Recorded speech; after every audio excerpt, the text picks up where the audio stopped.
Highlanders Football Club disappointed their multitude of fans when they were held to a 1-1 draw by Bulawayo Chiefs, a result that pours cold water to all the anticipation of momentum following their 2-1 victory a week earlier over Dynamos.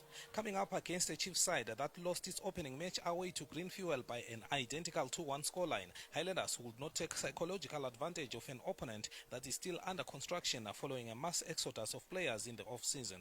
Add to that an appreciative crowd that spared them on 90 minutes. Boso appeared all set to wrap up maximum points. Unthinkable a draw, don't even talk about a loss. And they had started strongly, and when Brighton Ncuve's booming header flashed away from the Chiefs' goal and Melika's long-range shot went the same way, you got the feeling that Highlanders were in the mood.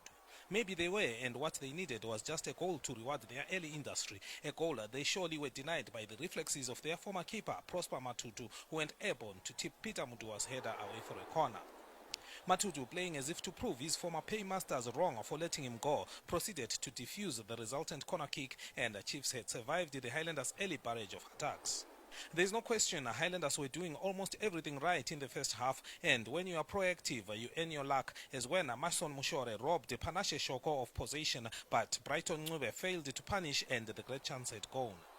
On the 40th minute, Matutu would again deny Boso after another brilliant serve to tip Linot Chikuwa's header away for a corner.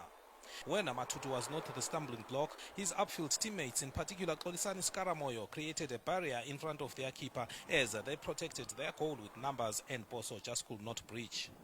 You have to admit Highlanders did everything to open the scores. The Chiefs remained resilient, and it surely became even more frustrating, especially when Peter Mudua flashed past Sifas Msikavano before releasing a diagonal pass that Ndrumbeba must have thought he had tucked it home, only to shake his head in disbelief after Matutu swept it off the line. Perhaps the pressure was too much. At some point, something just has to give. And on the 41st minute, Chiefs battled when Marvelous Chikumira's corner eluded the Chiefs' defense before deflecting on Chikuwa, and Boso had finally broken the deadlock. Yet Highlanders would not hold on to their lead for long. They were caught on a turnover, having pushed men up front for a corner and leaving midfielder Makinon Mshore to hold 14 defense, backfired after he was left for pace by Neva Rauji, and with danger imminent, Mshore opted to pull him down, and the referee Nelson Meke was left with no choice but to point to the spot.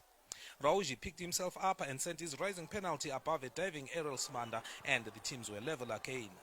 There wasn't a lot of time for much, and the two sides broke for half-time, Boso kicking themselves for the chances created but denied mostly by Matutu, whilst the Chiefs must have been delighted to go to rest at parity. Their confidence and belief could only rise. In the second half, Highlanders again took initiative to search for the next goal. Ashford Faira coming close with what looked like an intended cross that took a twist towards goal, only to dip inches wide of the right-hand post. At the other flank, Marvelous Chikumira also went long range, coming closer than Faira, only for his dipping attempt to bounce off the horizontal bar, though Matutu will claim he had it covered.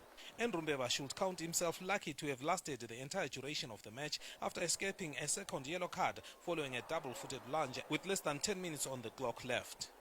Chiefs, whose tactics appeared to include delaying the match, hardly troubled the Boso backline, though there were a few opportunistic moments which they failed to execute clinically. 1-1 draw at Papa Fields then, and if the Boso players rushed to leave the pitch after the match was anything to go by, then maybe they take the result as 2 points lost. Last weekend, after their victory over Dynamos, they went almost the entire perimeter of half the pitch, applauding their supporters. This week they did not. Coach Kelvin Kaindu looked at things from multiple dimensions. Yeah, I think in viewers' analysis, they will definitely say it is 2 points that we have lost. But from our side as technical, it's a point that we gained. It's unfortunate we could have wrapped up this game in the first half where we had about 4 clear chances. At least we are seeing the offensiveness which is there.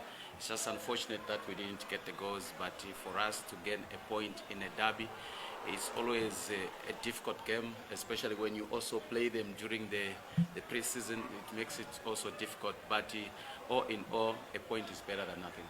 Chiefs coach Tulani Spanda hailed his keeper for a job well done, explaining the reason why Matutu had been given the nod for the Highlanders game. We just thought with the magnitude of the game, we needed someone with experience. You could also see even how he was controlling his defense in terms of open play. He did a brilliant job. Without doubt for Tuks Chiefs, it was a 0.1 and nothing speaks louder than their body language after the match, and the celebrations are a statement of a plan that had come together against an opponent that they always refer to as Big Brother. There were no family favors here. For the Premier Soccer League at Papafield Stadium in Bulawayo, I'm Thandazani Zimbra.